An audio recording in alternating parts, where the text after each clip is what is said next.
Hello everyone, আসসালামু আলাইকুম। সবাই কেমন আছেন? আশা করি সকলে অনেক বেশি ভালো আছেন। আমিও আছি আলহামদুলিল্লাহ। আজকে নতুন আরও একটি রেসিপি নিয়ে আমি চলে এসেছি। আজকে আমি আপনাদের সাথে শেয়ার করব গরুর ভুঁড়ি ভাজি। খুব সহজ উপায়ে আজকের রেসিপিটি আমি করে দেখাবো। এর জন্য আমি এখানে পেঁয়াজ কুচি নিয়েছি, আর আমি এখানে আলু নিয়েছি। আলুগুলোকে আমি একদম কুচি কুচি করে কেটে নিয়েছি। আর এখানে ভুঁড়িগুলো আমি আগে থেকে খুব ভালোভাবে প্রেসার কুকারে সিদ্ধ করে নিয়েছি। ভুঁড়ি রান্না করার জন্য আমি এখানে একটি কড়াইয়ে পরিমাণ মতো তেল দিয়ে দেব।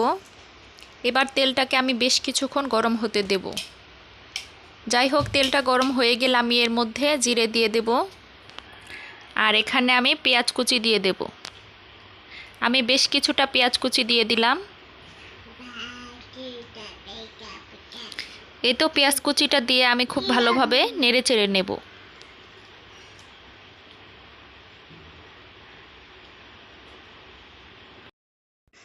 পেঁয়াজটাকে আমি একটু লাল লাল করে ভেজে নেব। তার জন্য আমি 1 থেকে 2 মিনিট পেঁয়াজটাকে আমি ভেজে নেব। তো পেঁয়াজটাকে লাল লাল করে ভেজে নেওয়ার পর এখন আমি এর মধ্যে আদা রসুন বাটা অ্যাড করে দেব। আদা রসুনটা দেওয়া হয়ে গেলে আমি আরও একটু ভালোভাবে নেড়ে চেড়ে নিলাম। আর এর মধ্যে আমি এক এক করে সব মশলা দিয়ে দেব। আমি এখানে 1 চা চামচ হলুদের গুঁড়ো, 1 চা চামচ মরিচের গুঁড়ো এবং 1 চা চামচ ধনিয়ার গুঁড়ো দিয়ে দেব। আর এর সাথে আমি দিয়ে দেব পরিমাণ মতো লবণ। তো এবার আমি একটু সময় নিয়ে মশলাটাকে খুব ভালোভাবে কষিয়ে নেব। এই তো আমি 1 থেকে 2 মিনিটের মতো মশলাটাকে খুব সুন্দরভাবে কষিয়ে নেওয়ার পর আমি অল্প একটু পানি দিয়ে দেব, যেন মশলাটা পুড়ে না যায়। আমি আবারও একটু নেড়ে চেড়ে নেব। তো খুব ভালোভাবে আমি মশলাটা কষিয়ে নিয়েছি। এ পর্যায়ে আমি ভুঁড়িগুলো এখানে দিয়ে দেব। তো আমি কিন্তু আগে থেকে ভুঁড়িগুলো খুব ভালোভাবে সিদ্ধ করে নিয়েছি। এখন রান্না করতে আমার খুব বেশি একটা সময় লাগবে না। আমি আলু এবং ভুঁড়ি দুটোই দিয়ে দেব। এই তো আলুগুলো আমি দিয়ে দিলাম। তো এবার আমি খুব ভালোভাবে নেড়ে চেড়ে মিশিয়ে নেব।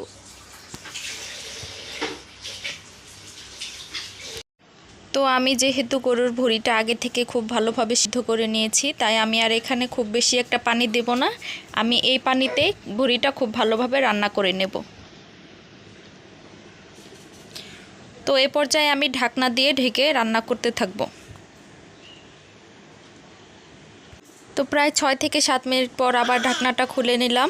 এখন আমি একটু নেড়ে চেড়ে নেব।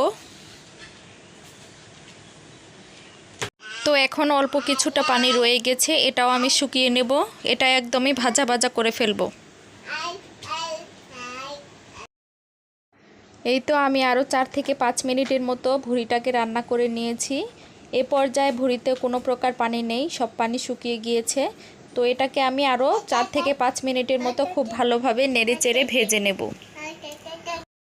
তো বন্ধুরা, এভাবে করে কিন্তু খুব সহজে আমি ভুঁড়িটি রান্না করে ফেললাম। আগে থেকে ভুঁড়িটা খুব ভালোভাবে সিদ্ধ করে নিয়ে কিন্তু খুব ভালোভাবে রান্নাটা খুব তাড়াতাড়ি হয়ে যায়। আর আমি কিন্তু এখানে কালো এলাচ, তেজপাতা, দারুচিনি দিয়েছি, কিন্তু সেটা দেখানো হয়নি, স্কিপ হয়ে গেছে। তোমরা কিন্তু অবশ্যই এটা দিয়ে নেবে। বন্ধুরা, আজকের রেসিপিটি তোমাদের কেমন লেগেছে অবশ্যই কমেন্ট করে জানাবে। ভালো লেগে থাকলে লাইক, কমেন্ট, শেয়ার করে দিবে। তো ফাইনালি আমি এখন পরিবেশন করে নেব।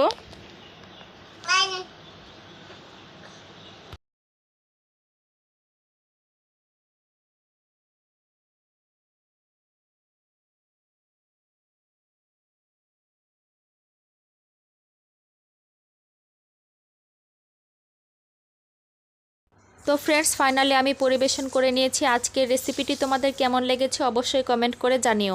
আর ভালো লাগে থাকলে আমার চ্যানেলটি সাবস্ক্রাইব করে আমার পাশে থেকো।